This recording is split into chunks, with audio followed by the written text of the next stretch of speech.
HCL take के भी numbers आने वाले हैं और ये नतीजे कैसे रह सकते हैं अंश से जान लेते हैं। अंश, ये क्या टीसीएस के लाइंस पर ही रहेंगे? टीसीएस से थोड़ा ज़्यादा इम्प्रूव होता हुआ नजर आ सकता है।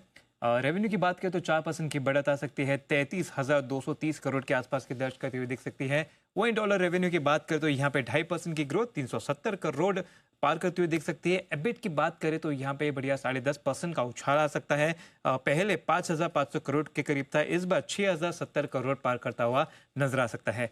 वहीं प्रॉफिट की बात करें तो यहाँ पे भी 13% की ग्रोथ दिख सकती है, 4,805 करोड़ दर्ज करता हुआ दिख सकता है। मेनली मार्जिन अगर आप देखें तो पहले 17.2% था, इस बार 18.3% के आसपास आने का अनुमान किया जा रहा है।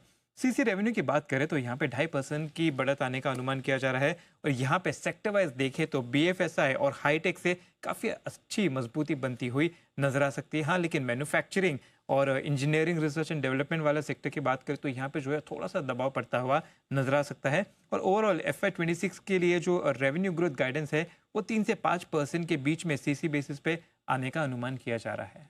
ओके, एचसीएल टेक पर भी एक बार जरा शरद सर की राय ले लेते हैं। शरद सर, एचसीएल टेक भी बताएं और आईटी स्पेस पर इन नतीजों के सीजन में आप क्या एक्सपेक्ट करके चल रहे हैं? देखिए, हम लोग ये एक्सपेक्ट कर रहे हैं कि मोटा-मोटी जो फॉरवर्ड आउटलुक है वो बेटर आएगा। जो पुरानी बड़ी डील विन्स हैं, उनका जैसे-जैसे एग्जीक्यूशन होता है मोस्ट प्रोबेबली थोड़ा बेटर रहना चाहिए टॉप लाइन वगैरह के लेवल पे नंबर्स। और हमारा ये मानना है कि क्लैरिटी अब थोड़ी बेटर है कंपेयर्ड टू पिछले 2 क्वार्टर्स।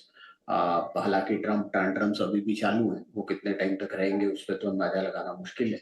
पर मुझे लगता है कंपैरेटिवली जो रिसेशन फियर्स थे यूएस वगैरह में और जो बीएफएसआई को सराउंडिंग अनसर्टेनिटी थी वो काफी हद तक कम हो गई है। तो उसका फायदा आपको फॉरवर्ड कमेंट्री में थोड़ा शायद स्ट्रेंथ में दिखाई दे, और एग्जीक्यूशन जो रहेगा उसमें जो पिकअप है उससे जो फायदा होगा वो भी दिखाई देगा। पर्टिकुलरली एचसीएल टेक के लिए मुझे लगता है medium term to long term 1-1.5 साल में तो वैल्यूएशंस शायद अब फेयर स्क्वायर हैं, बहुत ज्यादा अपसाइड खोजना थोड़ा सा मुश्किल होगा।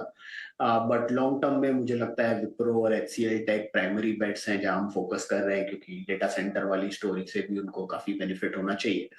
एआई वगैरह को थोड़ा सा टाइम लगेगा, तो मुझे लगता है वो स्पेस को थोड़ा टाइम लगेगा कैचअप करने में। बट अगर आप डेटा सेंटर की स्टोरी से कनेक्ट करें और मार्जिन ऑफ सेफ्टी से देखें तो मुझे लगता है विप्रो हमारी टॉप बेट होगी स्पेस में।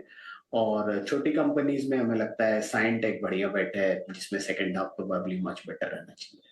ऑलराइट, चलिए, तो आईटी स्पेस में ये कुछ एक नाम है जिसमें आपके लिए खरीद के मौके बनते हुए दिखाई दे रहे हैं। विप्रो, साइंट, ये कुछ ऐसे स्पेसेस हैं जिनको आप कंसिडर करके चल सकते हैं। लेकिन देखिए, एक और हम देख रहे हैं डेवलपमेंट है जो रॉयटर्स रिपोर्ट कर